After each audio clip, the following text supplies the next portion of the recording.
Atenção, meu amigo aposentado, atenção você. Olha, atenção você que passou aí dos 60. Um dos golpes mais manjados, mas que ainda faz muitas vítimas. Os bandidos focam em quem? Nos idosos. E o Nader conta pra gente, porque tem informação, tem operação na rua hoje. Seja bem-vindo mais uma vez. Bom dia pra você, Nader. Bom dia, Jasson. Bom dia a todos que nos acompanham no Balanço Geral. Uma mega operação realizada hoje pela Delegacia de Furtos e Roubos. Tudo para prender uma quadrilha. Foram cumpridos 7 mandados, 3 de prisão, 4 de busca e apreensão.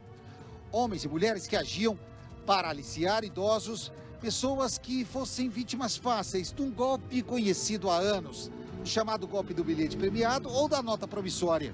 A polícia conseguiu identificar 2 vítimas e nas imagens que nós vamos mostrar agora, parte dessa quadrilha aparece em um supermercado utilizando o cartão que um desses idosos, um homem de 70 anos, havia desbloqueado junto com essa quadrilha em uma agência bancária.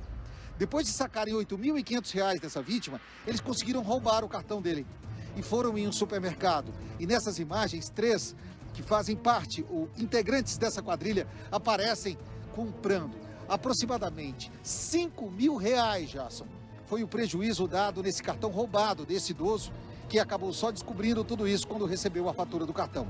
Ele procurou a delegacia, o delegado Vitor Loureiro começou a investigar o caso junto com os investigadores e acabou descobrindo uma verdadeira quadrilha, doutor. Queria que o senhor falasse sobre essa operação de hoje.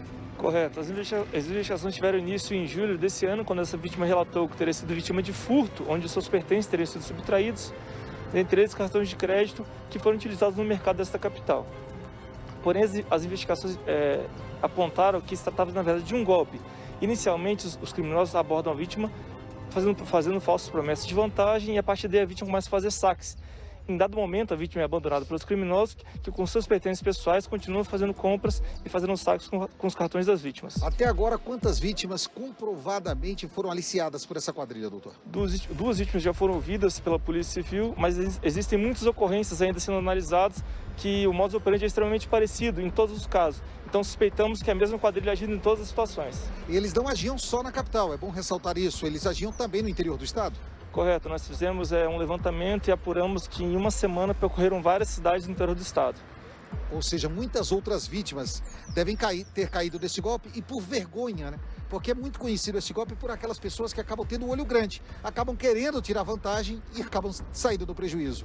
Correto, a história inicial sempre realmente é essa, e o idoso, muitas vezes, por ter vergonha de ter caído nesse tipo de golpe, acaba nem fazendo a ocorrência. Mas nós pedimos que tão logo reconheçam esses suspeitos, que procurem a delegacia, para que nós possamos dar continuidade às investigações. Jasson, por isso que é importante o registro do boletim de ocorrência. Muitas vezes as pessoas têm vergonha até de contar para os familiares que caíram em golpes como esse. Só que só através do boletim de ocorrência é que a polícia vai conseguir investigar e prender essas pessoas, como aconteceu na manhã de hoje, já que tem muita gente ainda que pode ter caído nesse golpe. Jasson. Pois é, Nader, e a doutora Márcia Marcondes já está no circuito aqui com a gente e tem uma pergunta para fazer, inclusive, aí para a polícia. Diga lá, doutora Márcia. Primeiramente, muito boa tarde. Gostaria de saber qual o número de integrantes, né, dessa quadrilha já foram identificados. No total, eram 5 integrantes dessa quadrilha, 3 foram presos na manhã de hoje. Tá certo, 5, 3 já foram presos, doutora Márcia. E agora acho que é importante a gente pegar, doutor... Continua ouvindo. Tá certo, eu acho que só tem mais alguma pergunta? Esses outros 2 já foram identificados, doutor? Foram sim. 3 estão presos e 2 já estão qualificados e a polícia vai prosseguir na investigação para tentar localizá-los.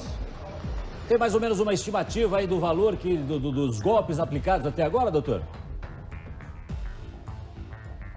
Nós estimamos que cada idoso vítima dessa quadrilha tem um prejuízo financeiro de pelo menos R$10.000. Nessa situação ultrapassa um pouco o valor de R$10.000, mas geralmente essa é a quantia que os criminosos conseguem levar de cada vítima. Os golpes são velhos, doutora Márcia, mas as vítimas são novas. Agradeço ao delegado também, ao Nader, a gente já volta a conversar. Acho que é importante falar de orientação agora nesse momento, doutora Márcia. O fato é que esses golpes sempre começam de uma forma amistosa, pedindo algum tipo de ajuda e oferecendo algum tipo de vantagem. Se a gente tem o golpe do bilhete, é aquela situação, se você me ajudar, né, porque eu sou uma pessoa que tem dificuldades, me ajudar, então eu vou dividir o valor com você. Se encontrei joguei aquela nota promissória no chão, antigamente até cheque também era o mesmo tipo de golpe, ou um pacote de dinheiro. Enquanto, você me ajudou, então eu vou te dar uma recompensa. E nesse momento começa a envolver a pessoa, e esse envolvimento dessa pessoa leva ela a colaborar com ele. E o segundo momento que a gente tem depois desse é que as vítimas se envergonham do que aconteceu, é muito comum isso, e às vezes até criam outras histórias. Diz, não, eu fui assaltada. Aí você conversando descobre que não foi um assalto. Pelo início da abordagem a gente já vê que foi uma situação de estelionato, mas a situação é, uma pessoa começou a conversar com uma coisa que não te interesse, pare de conversar e continue andando. Ou seja, o que os criminosos eles buscam é tentar fazer com que a pessoa perceba uma confiança, né? Eles tentam criar uma relação de confiança. Exato. O Rivarós sabe muito bem disso, né, Riva? Seja bem-vindo também ao Balanço Geral. Muito boa tarde para você, Gerson, para todo mundo que está nos acompanhando. Tem que prestar muita atenção. Eles ficam espertos. Eles esperam os idosos na saidinha de banco. A partir do momento que saem, eles já vão em cima, principalmente nos períodos em que os nossos amigos mais idosos recebem as aposentadorias. Comecinho de mês, alguns que recebem do governo municipal, do governo estadual, recebem no final do mês. É nesse período que eles começam a agir. O que eles fazem? Eles usam mulheres para tentar disfarçar, porque a gente normalmente confia. Quando tem mulher na parada, é porque o bandido quer cometer o crime da confiança. Porque mulher em todos nós inspira isso. Qual é a pessoa que a gente mais confia no mundo? A mãe da gente. Por isso que eles colocam mulheres na parada e não carreguem a sua senha de banco de nenhuma maneira. Anotada no cartão. Eu tenho pai, tenho mãe já entrando na terceira idade. Minha mãe já perdeu o dinheiro assim. Perdeu, veio dentro do ônibus, meteram a mão. Estava a senha do cartão porque ela não lembrava, foi um prejuízo de quase R$5.000. Atenção total, principalmente nesse período que nós estamos vivendo agora. Reta de final de ano, reta de fim de mês e comecinho, que é onde eles gostam de agir, Jasso. Até o seu Goulart, né, que já falecido, né, que também foi militar, caiu num golpe na época lá, uns 5 anos atrás, acabou perdendo aí perto de R$1.000. Ô, Nader, vamos voltar com o Nader Kalil lá conversando com o delegado. Mais detalhes da investigação aí, Nader? Exatamente, Gerson. Eu ouvindo que a doutora Márcia, experiente, 30 anos de delegacia de polícia, sabe, né? Como o que eu vou falar agora. Doutora, infelizmente, esses presos hoje, que fazem parte dessa quadrilha, todos eles já tinham passagens pelo crime de estelionato. Infelizmente, o nosso Código Penal da década de 40, crime de estelionato, não dá nem cadeia, pena de 1 a 5 anos, ou seja, não cumpre prisão e por isso eles acabam residindo. Doutor, nesse caso, são residentes, acabam respondendo por quais crimes, até porque na casa de um deles havia moeda falsa. Eu queria que o senhor falasse sobre isso. Correto. Durante essa investigação, então, ficou comprovado que os suspeitos, hoje detidos, vão responder pelos crimes de associação criminosa, estelionato e furto mediante fraude. Além disso, uma das falsárias na residência dela tinha $1.100 em dinheiro falso, que ela, para nós, relatou que utilizava justamente para aplicar outros golpes com esse mesmo dinheiro.